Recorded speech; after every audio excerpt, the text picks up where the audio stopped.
तन्नो दन्ती प्रचोदयात्। नमस्कार भक्तों, स्वागत है आपका आपके अपने चैनल ग्रेट एमएस वॉइस में। सबसे पहले आप सभी को गणेश चतुर्थी की हार्दिक शुभकामनाएं। आज गणेश चतुर्थी के शुभ अवसर पर सुनिए गणपति भगवान की कथा और चौथ माता की कथा और साथ ही गणेश चालीसा, क्योंकि चतुर्थी तिथि के दिन भगवान गणेश और चौथ माता की पूजा का विधान है। इसीलिए आपको दोनों ही कथाएं सुननी चाहिए। अगर ये वीडियो अच्छी लगे तो प्लीज लाइक जरूर कीजिएगा।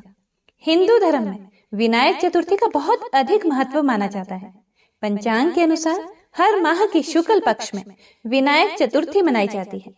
मान्यता है कि जो भी व्यक्ति इस व्रत को रखता है उसके जीवन के सभी विघ्न दूर हो जाते हैं, उसके घर में सुख समृद्धि का वास हो जाता है। चतुर्थी का व्रत सभी मनोकामनाओं को पूर्ण करने वाला माना जाता है। ऐसे में मान्यता है कि बिना व्रत कथा पढ़े या सुने विनायक चतुर्थी की पूजा अधूरी रह जाती है। तो आइए पूरे भक्ति भाव से श्रवण करते हैं विनायक चतुर्थी की व्रत कथा का। विनायक चतुर्थी की पौराणिक कथा के अनुसार एक बार भगवान शिव तथा माता पार्वती नर्मदा नदी के किनारे बैठे थे। वहां माता पार्वती ने भगवान शिव से चौपड़ खेलने के लिए कहा। शिव जी भी तैयार हो गए, लेकिन ये समझ नहीं आ रहा था कि दोनों के बीच हार और जीत का निर्णय कौन करेगा, कौन जीता कौन हारा ये कौन बताएगा। इसी सोच विचार के बीच भगवान शिव जी ने कुछ तिनके इकट्ठे करके एक पुतला तैयार किया और उसमें जान फूंक कर उसे बालक बना दिया। और उस बालक को माता पार्वती ने बताया कि उसे खेल का निर्णय लेना है। खेल प्रारंभ हुआ और भगवान शिव एवं माता पार्वती ने वह खेल 3 बार खेला और उसमें खास बात यह थी कि तीनों बार माता पार्वती ने ही उस खेल में विजय प्राप्त की। हालांकि जब उस बालक से पूछा गया तब उसने झूठ बोल दिया कि शिव जी ही खेल में विजय हुए हैं। यह देख माता पार्वती को भयंकर क्रोध आ गया और उन्होंने उस बालक को अपाहिज होने का श्राप दे दिया। असल में यह शिव जी की ही लीला थी कि एक माँ बालक को श्राप दे। शिव जी ने ऐसा इसलिए किया था ताकि माता पार्वती के अंदर यह भाव भी उत्पन्न हो कि संतान के कुछ गलत करने पर माँ को कठोर भी बनना पड़ता है। कथा पर वापस आते हैं तो उस बालक को जब अपनी भूल का एहसास हुआ तो उसने माता से क्षमा याचना की, माता से माफी मांगी और कहा कि मैंने ये अज्ञानतावश किया है, माता आप मुझे क्षमा कर दीजिए। तब माता पार्वती ने कहा, यहाँ पर गणेश पूजन के लिए नाग कन्याएं आएंगी, उनके कहे अनुसार तुम गणेश जी के लिए व्रत रखना, इससे तुम इस श्राप से मुक्त हो जाओगे। 1 वर्ष के बाद उस स्थान पर नाग कन्याएं, तब नाग कन्याओं से उस बालक ने गणपति के व्रत का विधान पूछा और उनके बताए अनुसार 21 चतुर्थी तक वो व्रत किया। उसकी श्रद्धा से गणपति जी बहुत प्रसन्न हुए। उन्होंने बालक को मनोवांछित फल मांगने के लिए कहा। तब उस पर बालक ने कहा, हे विनायक, आप मुझे इतनी शक्ति दीजिए कि मैं अपने पैरों से चलकर अपने माता पिता के पास कैलाश पर्वत पर पहुंच सकूं। गणपति जी ने तथास्तु कह दिया। इसके बाद बालक अपने माता पिता के पास कैलाश पर्वत पर पहुंचा। वहां भगवान शिव को उसने बताया कि वो कैसे ठीक हुआ है। बालक के कथनानुसार महादेव ने भी माता पार्वती को मनाने के लिए 21 चतुर्थी का व्रत रखा। व्रत के प्रभाव से माता पार्वती की नाराजगी दूर हो गई। इसके बाद शिव जी ने माता पार्वती को इस व्रत की महिमा बताई। उस समय माँ पार्वती के मन में अपने बड़े पुत्र कार्तिकेय से मिलने की प्रबल इच्छा जागृत हो रही थी। उन्होंने श्री गणेश जी का ये व्रत रखा। 21वें व्रत के दिन कार्तिकेय स्वयं माता पार्वती से मिलने आ गए। तब से इस व्रत को सभी की मनोकामनाओं को पूर्ण करने वाला माना जाने लगा। अगर आपकी भी कोई मनोकामना है तो 21 चतुर्थी के व्रत पूरी श्रद्धा और विधि विधान से करें। आपकी मनोकामना जरूर पूर्ण होगी, साथ ही जीवन के समस्त सुख सुविधाएं भी प्राप्त होंगी। तो प्रेम से बोलिए गणपति महाराज की जय। चौथ माता की कहानी। एक सेठ सेठानी थे, उनके एक बेटा और बहू थे। बहू सबको भोजन करा के फिर स्वयं खाती थी। एक पड़ोसन ऐसी भी थी जो कि रोज पूछती कि बहू आज क्या बनाया खाया है। बहू कहती ठंडो बासी खाया। एक दिन उसके पति ने उसको ऐसा कहते हुए सुन लिया और उसने सोचा कि आज तो मैं बहुत सारे पकवान बनवाता हूँ, फिर देखता हूँ मेरी पत्नी क्या कहती है। उसने तरह तरह के पकवान बनवाए और घर के सभी लोगों ने एक साथ बैठकर भोजन किया। आज फिर से पड़ोसन ने पूछा तो बहू ने कहा ठंडो बासी खाया। सेठ के लड़के ने सोचा हो ना हो कोई बात तो अवश्य है जिससे कि मेरी पत्नी ऐसा कहती है। उसने जाकर खुद ही अपनी पत्नी से पूछ लिया कि तुम रोज ऐसा क्यों बोलती हो कि हमने ठंडो बासी खाना खाया, ऐसा क्यों कहती हो, जबकि हम सब ने एक साथ बैठकर कई तरह के पकवान खाए। उसकी पत्नी बोली हम जो खा रहे हैं वह हमारे माँ बाप की कमाई है। जिस दिन आप कमा कर लाओगे उस दिन मैं समझूंगी कि ताजा भोजन कर रहे हैं। यह सुनकर लड़के ने अपनी माँ से कहा कि मैं बड़े शहर में कमाई करने के लिए जा रहा हूँ। माँ बोली बेटा अपने पास तो इतना धन है कि खाया नहीं खुटेगा। माँ के मना करने पर भी बेटे ने स्वयं कमाने का दृढ़ निश्चय कर लिया और जाते समय अपनी पत्नी से कहा कि मैं जब तक कमाकर बहुत सा धन लेकर ना आ जाऊं तुम चूल्हे की आग मत बुझने देना। एक दिन क्या हुआ कि चूल्हे की आग बुझ गई तो वह मन ही मन घबराने लगी कि कहीं मेरे पति किसी संकट में तो नहीं आ गए। जल्दी से पड़ोस में से आग लाकर चूल्हे में रख दूं। ऐसा सोचकर वह पड़ोस में गई। वहां पड़ोसन चौथ माता का व्रत पूजन कर रही थी।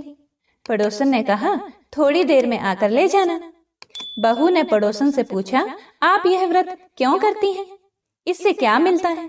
पड़ोसन ने कहा चौथ माता के इस व्रत को करने से अन्न लक्ष्मी मिले और अपनी सभी मनोकामना पूरी होती है। अब बहू भी चौथ माता का व्रत करने लगी। दीवार पर चौथ माता बनाई। उस दिन घी गुड़ का चूरमा बनाकर रात्रि को चंद्रमा को अर्घ देकर भोजन करती। ऐसा करते करते बहुत दिन हो गए। चौथ माता ने उस बहू के पति को सपना दिया कि साहूकार का बेटा तू जागे कि सोवे, तेरी पत्नी बहुत याद कर रही है, घर जाकर उसकी चिंता मिटा। तू दुकान खोलकर कंकु केशर का पगलिया बनाकर बैठ जाना, आज तेरा हिसाब किताब चुकता हो जाएगा। अब तो चौथ माता ने जैसा कहा था वैसा ही हुआ। उसने घर जाने की तैयारी की और गाड़ी भर के धन दौलत लेकर चल दिया। रास्ते में एक बड़ा सा काला नाग फन फैलाए बैठ गया और कहने लगा आज तो मैं तुझे डसूंगा, छोड़ूंगा नहीं, आज तेरी आयु पूरी हो गई है। सेठ ने लड़के से कहा आज चौथ माता ने मुझे सपना दिया तो मैं पत्नी से मिलने घर जा रहा हूँ। वहां मेरी पत्नी बहुत चिंता कर रही है, मैं उससे मिलकर जरूर आऊंगा, तब तुम मुझे डस लेना। नाग ने कहा तुम शपथ पूर्वक कहकर जाओ तो मैं तुम्हें जाने दूंगा, परंतु लौट कर नहीं आए तो तुम्हारे घर आकर मैं तुम्हें डस लूंगा। इस प्रकार सर्प को वचन देकर वह अपने घर पहुंचा। घर पर वह सभी से हंसी खुशी से मिला और भोजन करने के बाद उदास होकर बैठ गया। उसकी पत्नी ने उदास होने का कारण पूछा तो पति ने काले नाग वाली बात बताते हुए कहा यदि मैं उसके पास नहीं जाऊंगा तो वह घर आकर ही मुझे डस लेगा। पत्नी बहुत चतुर थी, बहुत चालाक थी। उसने कहा कि आप घबराओ नहीं, लेट जाओ, मैं एक उपाय करती हूँ। पत्नी ने कमरे की 7 पेढ़ी धोई। पहली पेढ़ी पर रेत, दूसरी पर इत्र, तीसरी पर गुलाल फूल, चौथी पर कंकु केशर, 5वीं पर लड्डू पेड़ा, 6ठी पर गादी गलीचा और 7वीं पेढ़ी पर दूध का कटोरा भर कर रख दिए। इस प्रकार वह 7 ही पेढ़ी सजाकर बैठ गई। आधी रात होते ही नाग आकर पेढ़ी चढ़ने लगा। पहली पेढ़ी पर रेत में लौट गया और कहने लगा कि सेठ की बहू ने आराम तो बहुत दिया, पर मैं अपने वचनों से बंधा हुआ हूँ तो डसूंगा तो जरूर। इसी प्रकार 7 पेढ़ियों पर नाग आराम करता हुआ और कहता हुआ कि डसूंगा तो जरूर। कमरे में जाने ही वाला था कि चौथ माता ने विचार किया कि मैं इसे नहीं बचाऊंगी तो संसार में धर्म कर्म और व्रत पूजन को कौन मानेगा। अब तो गणेश जी, चंद्रमा जी और चौथ माता ने उसे बचाने का विचार किया। चंद्रमा जी ने उजाला किया, चौथ माता ढाल बनी और गणेश जी ने तलवार लेकर नाग को मार दिया और ढाल से ढक दिया। अब बहू थकी हारी सो गई। दिन उगा तो लोग बेटे से मिलने आए, परंतु बेटा बहू तो उठे ही नहीं थे। बहुत देर हो गई तो माँ उन्हें उठाने गई। माँ ने सातों पीढ़ियों पर जो कुछ देखा तो बहुत घबराई और बेटा बहू को आवाज लगाई, बेटा बहू उठो तो देखो कि एक ढाल तलवार वहां पड़ी है। अब ढाल उठाई तो वही काला नाग मरा हुआ पड़ा है। बेटा बहू ने सोचा कि आज तो धर्म कर्म ही आड़े आए, जो भगवान गणेश जी और चौथ माता ने अपनी रक्षा की है। हे चौथ माता, आपने जैसी सेठ की बहू बेटे की रक्षा की, वैसे सबकी रक्षा करना। कथा को सुनने वाले, सुनाने वाले और हुंकारा भरने वाले सभी की रक्षा करना। तो बोलो चौथ माता की जय, गणपति महाराज की जय। श्री गणेश चालीसा। जय गणपति सद्गुण सदन, कविवर बदन कृपाल, विघ्न हरण मंगल करण, जय जय गिरिजालाल, जय जय गिरिजालाल,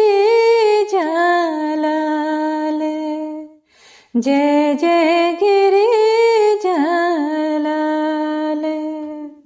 जय जय जय गणपति गणराजो, मंगल भरण करण शुभ काजो, जय गज बदन सदन सुखदाता, विश्व विनायक बुद्धि विधाता, वक्रतुंड शुचि शुंड सुहावन, तिलक त्रिपुंड भाल मन भावन, राजित मणि मुक्तन उर्माला, स्वर्ण मुकुट शीर नयन विशाला, पुस्तक पाणि कुठार त्रिशूलम, मोदक भोग सुगंधित फूलम, सुंदर पीतांबर तन साजित, चरण पादुका मुनि मन राजित, धनि शिव सुवन षडानन भ्राता, गौरी ललन विश्व विधाता, रिद्धि सिद्धि तव चंवर डुलावे, मूषक वाहन सोहत द्वारे, कहूँ जन्म शुभ कथा तुम्हारी, अति शुचि पावन मंगलकारी, एक समय गिरिराज कुमारी,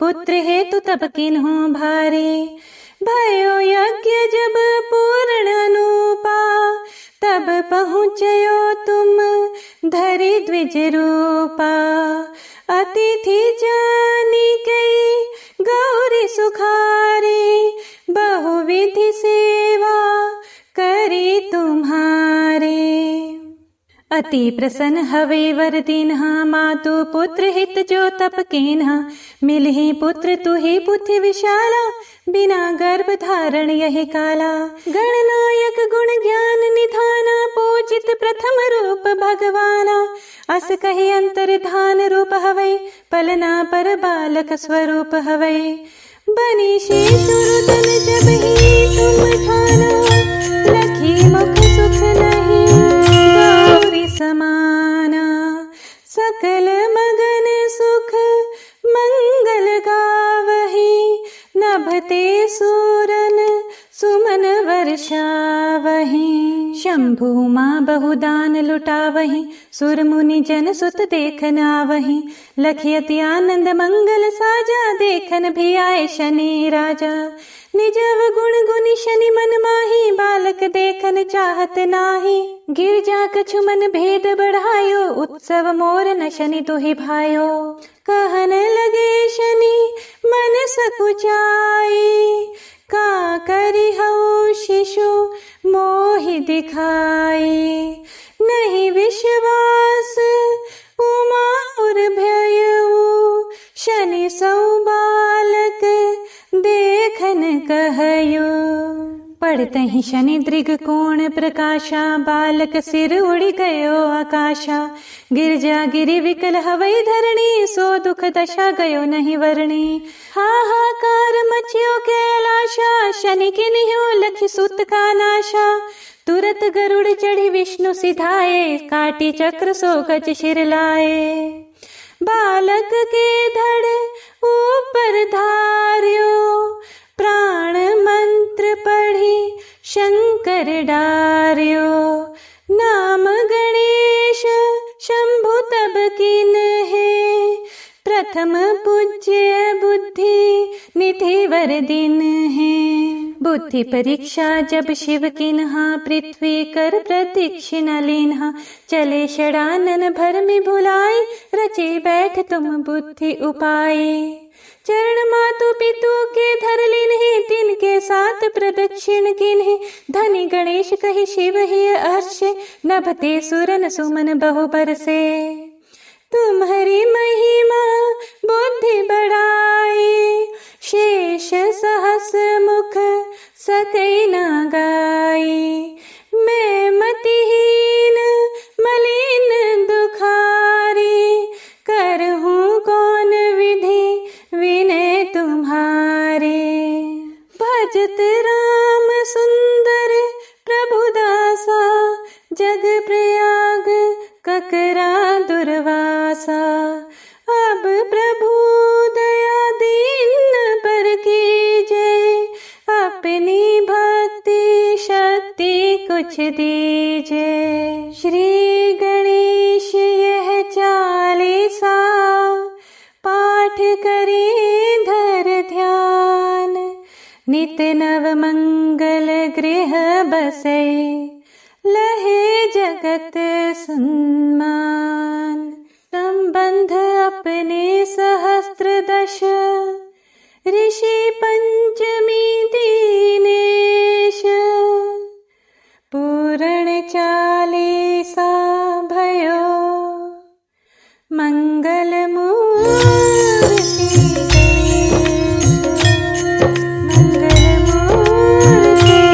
गणेश, मंगल मूर्ति गणेश।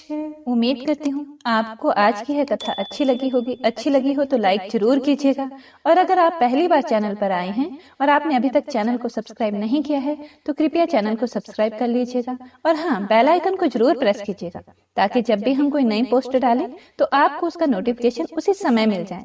मिलते हैं अगली वीडियो में, तब तक के लिए जय माता दी, आपका कल्याण हो।